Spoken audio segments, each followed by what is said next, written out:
కోనసీమ జిల్లా రాజోల్లో ఓ యువతి మరణించిన కేసులో బిగ్ ట్విస్ట్ నెలకొంది. అయితే ఆ యువతి మరణానికి బ్లాక్ మెయిలింగే కారణమైనట్టుగా తెలుస్తోంది. అదే గ్రామానికి సంబంధించిన ఓ ఇద్దరు యువకులు, అంటే పెద్దవాళ్ళే, డైరెక్ట్గా ఆ అమ్మాయికి పెళ్లి జరగకుండా రకరకాల ప్రచారాలు తెరలేపి ఆ అమ్మాయిని బ్లాక్ మెయిల్కి పాల్పడ్డారంట. అయితే యువతికి పెళ్లి జరగకుండా చెడుగా ప్రచారం చేయడంతో పాటుగా ప్రైవేటు వీడియోలను కూడా బయట పెడతామని చెప్పి బ్లాక్ మెయిల్ చేశారట. ఈ వేధింపులు తట్టుకోలేకనే ఆ అమ్మాయి అంటే పోయిన ఏడాది డిసెంబర్ 29న బలమరణానికి పాల్పడింది. అంటే వారం రోజుల క్రితం. సో 29వ తేదీన బలమరణానికి పాల్పడింది ఆ యువతి.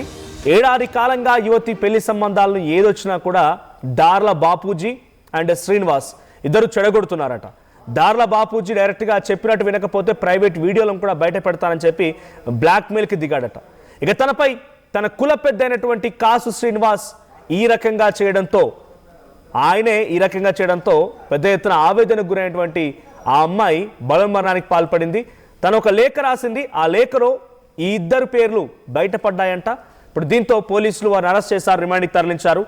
కాసా శ్రీనివాస్ అండ్ దార్ల బాపూజీ ఈ ఇద్దరు కూడా ఆ అమ్మాయికి ఏడాది పాటుగా వివాహాలకు సంబంధించి సంబంధాలు వచ్చినా, ఎవరైనా విచారించినా, ఆ అబ్బాయి తరపున వాళ్ళు ఎవరైనా రావాలని ప్రయత్నం చేసినా, ఏది చేసినా ఆ అమ్మాయి పెళ్లి చేసుకోవాలనేటువంటి ఒక ఆలోచనతో ఎటువంటి సంబంధాలు వచ్చినా చెడగొట్టడమే పనిగా పెట్టుకున్నారు.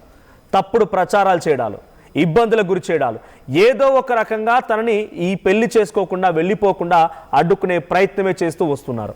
సో ఏకంగా ప్రైవేట్ వీడియోలు కూడా బయట పెడతానన్నారంట. మరి ఆ ప్రైవేట్ వీడియోలు ఎక్కడి నుంచి వచ్చా, ఏంటి, ఏ రకంగా బయట పెడతారన్నది ఇంకా తెలియాల్సి ఉంది. బట్ ప్రైవేట్ వీడియోలు కూడా బయట పెడతానని చెప్పడంతో ఆ అమ్మాయి చేసేదేం లేక నిస్సహాయంగా ఒక లేఖ రాసి బలమరణానికి పాల్పడింది. సో 29వ తేదీన అమ్మాయి మరణిస్తే చాలా ఆలస్యంగా, అంటే తమకేం సంబంధం లేదు, అంత అమాయకంగా నటించినటువంటి వాళ్ళు ఎట్టకేలకి అమ్మాయి రాసిన లేఖని కొంత డీకోడ్ చేసే ప్రయత్నం చేస్తే ఎట్టకేలకి ఆ ఇద్దరిని అరెస్ట్ చేశారు పోలీసులు. ఇప్పుడు రిమాండ్ కూడా తరలించారు. ఇక్కడ ఫోటోలో కనిపిస్తున్నటువంటి ఆ అమ్మాయే. సో ఆ అమ్మాయి ఇప్పుడు బలమరణానికి పాల్పడి మరణించింది. సో ఈ సంఘటన పైన పోలీసులు మాట్లాడారు. వాళ్ళు ఏం మాట్లాడారో చూద్దాం.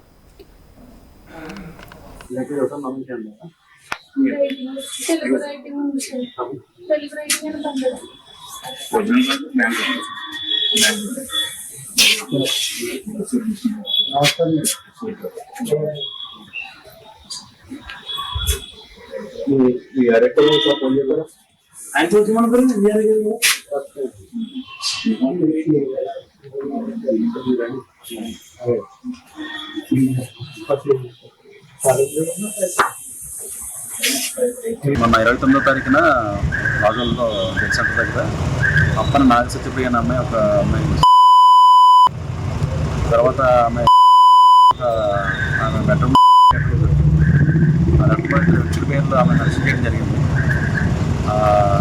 దార్ల రఘుపతి అలియాస్ బాపూజీ అని అతను రిలేషన్లో ఉన్నట్టు తనని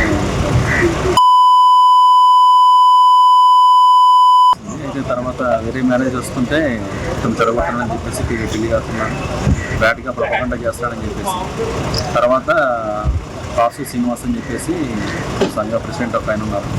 ఆయన కూడా ఈ అమ్మాయి కోసం బ్యాడ్ ప్రపకండా చేస్తాడని చెప్పేసి దాంట్లో రాయడం జరిగింది. ఆ అమ్మాయి మృతికి వాళ్ళిద్దరే కారణం అని చెప్పి ఆ లెటర్లు కూడా రాయడం జరిగింది. దాని మీద దర్యాప్తు చేసి నిన్న ఈ రఘుపతి అలియాస్ బాపూజీని మరియు కాసు శ్రీనివాస్ గారిని నిన్న అరెస్ట్ చేసి రిమాండ్ పంపించడం జరిగింది. ప్రస్తుతానికి రైట్, పోలీసులు చెప్తున్న వివరాల ప్రకారంగా ఇద్దరిని అరెస్ట్ చేసాం, రిమాండ్కి తరలించమంటున్నాం. ప్రతినిధి ప్రకాష్ ఉన్నారు. ప్రకాష్, సో ఈ అమ్మాయిని చాలా వేధింపులకు పాల్పడ్డట్టుగా అర్థమవుతోంది. నిస్సహాయ పరిస్థితిలో ఏం చేయాలో తోచక బలమరణానికి పాల్పడ్డటువంటి ఆ అమ్మాయి మరణం తర్వాత ఎటువంటి పరిణామాలు చోటు చేసుకున్నాయి? 29వ తేదీన ఆ అమ్మాయి మరణిస్తే ఇంత ఆలస్యం ఎందుకైంది? అంటే వారిని అదుపులోకి తీసుకోవడం కోసం వాళ్ళ రాజకీయ ప్రమేయం ఏదైనా ఉందా, లేదంటే వాళ్ళు కాదని ఇంకేదైనా స్కెచ్ వేశారా? అప్డేట్స్ ఏంటి? ఏదైతే ఇప్పుడైతే రాజరులో ఎవరైతే యువతి బలవత్ మరణానికి పాల్పడిన ఘటన, అలాగే సత్యప్రియ అనే 25 సంవత్సరాల యువతి అయితే బలవత్ మరణానికి అయితే పాల్పడింది. తను ఏదైతే రాజుల్లోనే వాళ్ళ ఇంటిగా తను చదువుకుని ఇంటికాడ ఖాళీగా ఉంటున్నటువంటి పరిస్థితి ఉంది. అలాగే ఆ ఇంటి ఎదురుగుంటూ ఉన్నటువంటి ఒక షాప్, జ్యువెలరీ షాప్ లో పనిచేస్తున్నటువంటి వ్యక్తికి అలాగే తనకు కూడా గత కొన్నాళ్ళ నుంచి కూడా రిలేషన్ ఉన్నట్టుగా తెలుస్తుంది. తనని ఈ నేపథ్యంలోనే తనకు ముందుగా ఎవరైతే ఇప్పుడు పోలీసులు అదుపులో తీసుకున్నటువంటి ఆ వ్యక్తి ఎవరైతే ఉన్నారో బాబ్జీని, అతను కూడా పోలీసులు అదుపులో తీసుకున్నారు. అతనితో పాటు ఒక కుల పెద్దను కూడా అదుపులో తీసుకున్నారు. ఈ జరిగిన ఘటన చూసుకుంటే 29వ తేదీనైతే తను ఆ బలవత్మరణానికి ఇంట్లో తనైతే పాల్పడినటువంటి పరిస్థితి అయితే కనపడుతుంది. ఈ నేపథ్యంలో పోలీసులు అందరూ కూడా దీనిపై అనుమానాస్పదంగానే కేసు నమోదు చేశారు. అలాగే ఈ నేపథ్యంలోనే ఆ ఇంట్లో ఎవరైతే సత్యప్రియ రాసినటువంటి ఒక లేఖ అయితే బయటపడింది. అలాగే 29వ తేదీన జరిగినటువంటి ఘటనతో కుటుంబ సభ్యులు అందరూ కూడా శోక సముద్రంలో ఉన్నారు. తను ఈ విధంగా జరిగిన ఘటనపై ఏం జరిగిందో తెలియని పరిస్థితి ఉంది. ఒక్కసారిగా తన చెల్లి ఎవరైతే ఉన్నారో చెల్లికి, సత్యప్రియకి సంబంధించిన చెల్లికి ఇప్పుడు తన రాసుకున్నటువంటి లేఖ అయితే బయటపడినటువంటి పరిస్థితి ఉంది. ఆ లేఖలో సంచలన నిజాలే బయటపడినటువంటి పరిస్థితి ఉంది. అందులో మనకి ఏదైతే తరచూ శారీరకంగా, మానసికంగా వేధింపులకు పాల్పడుతున్నారో అలాగే బ్లాక్ మెయిల్ కి దిగుతున్నారంటూ కూడా ఎవరైతే ఉన్నారో, అలాగే బాబ్జీ అతన్నైతే పేర్లు అయితే మెన్షన్ చేస్తూ కూడా రాసినటువంటి పరిస్థితి ఉంది. తనతో పాటు కుల పెద్ద ఎవరైతే ఉన్నారో కాసు శ్రీను కూడా అతను కూడా తనను ఈ యొక్క పెళ్లిళ్ళు రాకుండా, వివాహం చేసుకోకుండా, ఆ పెళ్లిళ్ళు రాకుండా చెడగొడుతున్నారని ఇతని పైన ఆరోపణతో పాటు ఎవరైతే ఇప్పుడు మానసికంగాను శారీరకంగా గత కొన్నాళ్ళ నుంచి కూడా అతనితో రిలేషన్ ఉంది. రిలేషన్ తో కాకుండా గతంలో 2-3 సార్లు తనని గర్భవతిని చేసి తనను శారీరకంగా కూడా ఉపయోగించుకున్నట్టుగా కూడా చెప్పుకొస్తున్నారు. ఈ నేపథ్యంలోనే తనను పెళ్లి చేసుకుంటే ఇటువంటి ఫోటోలు, న్యూడ్ వీడియోలు ఇవన్నీ కూడా బయట పెడతానంటూ కూడా ఈ బాబ్జీ ఎవరైతే ఉన్నారో తనను వేధించడం, ఫోన్ లో మాట్లాడడం, తన పెళ్లి చేసుకుంటే మాత్రం ఇవన్నీ కూడా బయట పెడతానంటూ కూడా బెదిరించిన నేపథ్యంలోనే ఇవన్నీ మానసిక ఒత్తిళ్లన్నీ కూడా తట్టుకోలేక ప్రకాష్ ఏంటి బ్లాక్ మెయిల్ చేసి డబ్బాశించారా అమ్మాయిని, లేకపోతే ఇంకేదైనా అమ్మాయి పట్ల ఇబ్బందిగా ప్రవర్తించారా? అంటే ఈ యొక్క బాబ్జీ ఎవరైతే ఉన్నారో బాబ్జీ ఎదురుగానే ఒక జ్యువెలరీ షాప్ అయితే ఉన్నటువంటి పరిస్థితి ఉంది. అతను ఆ జ్యువెలరీ షాప్ నిర్వహిస్తూ, అలాగే దార్ల బాపూజీ పేరు అతని పేరు. అయితే తనకు పెళ్లి అయింది, 2 పిల్లలు కూడా ఉన్నారు. కానీ ఆ ఇంటి ఎదురుగుంటూ ఉన్నటువంటి ఒక అపార్ట్మెంట్ కాబట్టి అందులో ఈ సత్యప్రియ ఉంటున్నటువంటి పరిస్థితి ఉంది.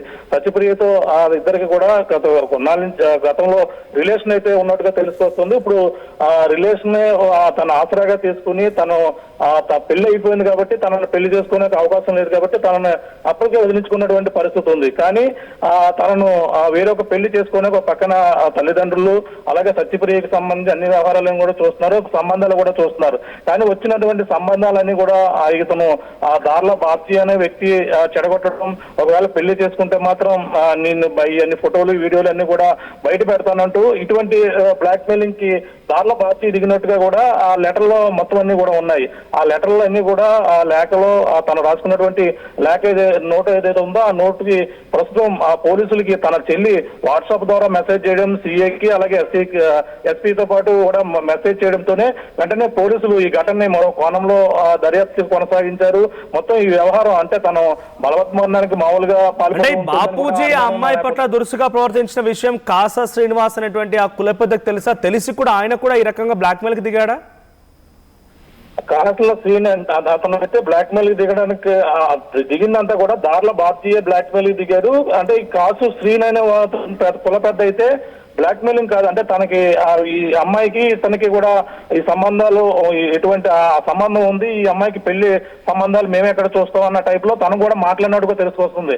ఇటువంటి సంబంధాలు ఏదొచ్చినా సరే తన వ్యవహారం కుల పెద్ద కాబట్టి ఈ యొక్క ఇతను శ్రీని అడుగుతుంటే అమ్మాయి వ్యవహారం సరైనది కాదని ఈ విధంగా చెప్పడంతోనే తను ఇటువంటి పెళ్లి సంబంధాలు కాసు శ్రీని చెడగొడుతున్నారు. అలాగే ఒకవేళ సంబంధం వస్తే మాత్రం ఈ విధంగా న్యూడ్ వీడియోలు, ఫోటోలు, లెటర్లు అన్ని కూడా బయట పెడతానంటూ కూడా బాబ్జీ బ్లాక్ మెయిల్ చేయడం, ఇవన్నీ కూడా తను మానసికంగా కుంగిపోయింది. ఇంకా శారీరకంగా తను ముందుగానే ఇబ్బంది పెట్టడం.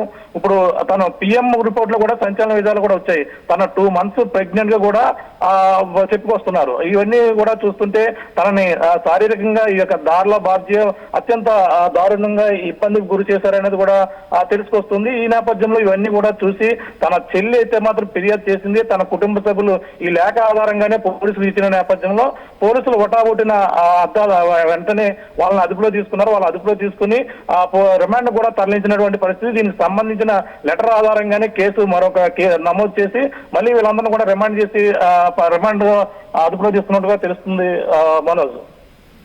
Right, thank you Prakash. So మొత్తంగా అటు కాసు శ్రీనివాస్, దార్ల బాపూజీ ఏకంగా ఆ అమ్మాయిని ఎలాగా, ఆయనకి బాపూజీకి పెళ్ళయింది, 2 పిల్లలు కూడా ఉన్నారు. ఈ అమ్మాయిని బ్లాక్మెయిల్ చేస్తూ తనని లోబర్చుకునే ప్రయత్నం పలుమార్లు ఆ అమ్మాయి పైన అఘాయిత్యం కూడా పాల్పడేట్టు తెలుస్తోంది. సో తనకు సంబంధించినటువంటి ఇప్పుడు ఆటోప్సీ రిపోర్ట్లో కూడా తను గర్భవతిగా ఉంది, 2 నెలల గర్భవతిగా కూడా ఉందనే విషయం కూడా చాలా కీలకమైన విషయం బయటపడేట్టు తెలుస్తోంది. మరోవైపు కాసు శ్రీనివాస్కి ఈ విషయం తెలిసినప్పటికీ దాని నుంచి ఆయన లాభం పొందే ప్రయత్నమే చేశాడు, కానీ దీన్ని ఖండించడం లేకపోతే బాపూజీ నిందించడం లాంటి పనేది చేయలేదు. సో నిస్సహాయ పరిస్థితుల్లో అమ్మాయికి ఏం చేయాలో తోచక ఇక బలవన్మరణమే శరణం అనుకొని బలవన్మరణానికి పాల్పడి మరణించింది. సో తను లేఖ రాసుకొచ్చింది, లేఖలో ఈ అంశాలన్నీ పెన్నుపరచడంతో ఇప్పుడు ఇద్దరిని అరెస్ట్ చేసి రిమాండ్కి తరలించడం జరిగింది. Local to global news at your fingertips. మీ చేతిలో ఒక ఆయుధం. Download raw TV app. Media legend Ravi Prakash is back.